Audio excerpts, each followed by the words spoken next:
সদল বলে বিএনপির প্রার্থী জাপার সাংসদ দলছুট।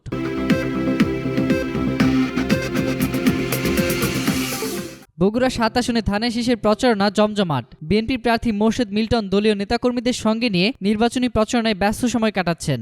তবে এই আসনে মহাজোটের লাঙ্গল প্রতীকের প্রার্থী মোহাম্মদ আলতাব আলী অনেকটা একা একা প্রচারণা চালাচ্ছেন। তিনি দলছুট। তার সঙ্গে আওয়ামী লীগের কোনো নেতা নেই নিজ দল জাতীয় পার্টির নেতাকর্মীরাও। গাবতলী উপজেলার বিএনপির প্রতিষ্ঠাতা জিয়াউর রহমানের জন্ম। এ কারণে আসনটি জিয়া পরিবারের আসন হিসেবে পরিচিত। ১৯৯১ থেকে ২০০৮ সালে জাতীয় নির্বাচন পর্যন্ত আসনটিতে বিপুল ভোটে জয়লাভ করেন বিএনপির চেয়ারপারসন খালেদা জিয়া। ২০১৪ সালে একতরফা নির্বাচনে আওয়ামী লীগ আসনটি সমঝোতায় জাপাকে ছেড়ে দেয়। এতে জেপির প্রার্থী এটিএম আমিনুল ইসলামকে হারিয়ে সাংসদ হন আলতাব আলী। তিনি ভোট পান ১৭,৮৭৯।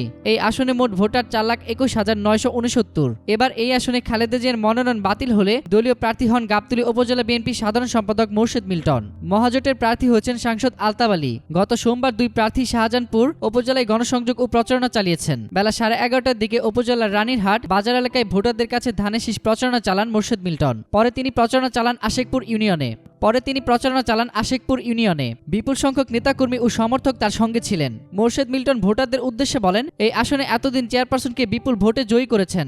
বিএনপি ক্ষমতায় থাকাকালীন এই আসনে ব্যাপক উন্নয়ন হয়েছে। শাহজাহানপুরকে উপজেলা ঘোষণা করা হয়েছে। এবার খালেদা জিয়াকে ষড়যন্ত্রমূলক মামলায় সাজা দিয়ে কারাগারে আটকে রাখা হয়েছে। খালেদা জিয়াকে মুক্ত করতে এবং বিএনপির ভারপ্রাপ্ত চেয়ারম্যান তারেক রহমানকে দেশে ফিরিয়ে আনতে ধানের শীষে একটি করে ভোট চাই। উপজেলার বয়রাদিঘির বাসিন্দা মোহাম্মদ হারুন বলেন, ভোটের দিন পর্যন্ত বিএনপির প্রার্থী মাঠে থাকলে এবার ব্যাপক পরিবর্তন ঘটবে।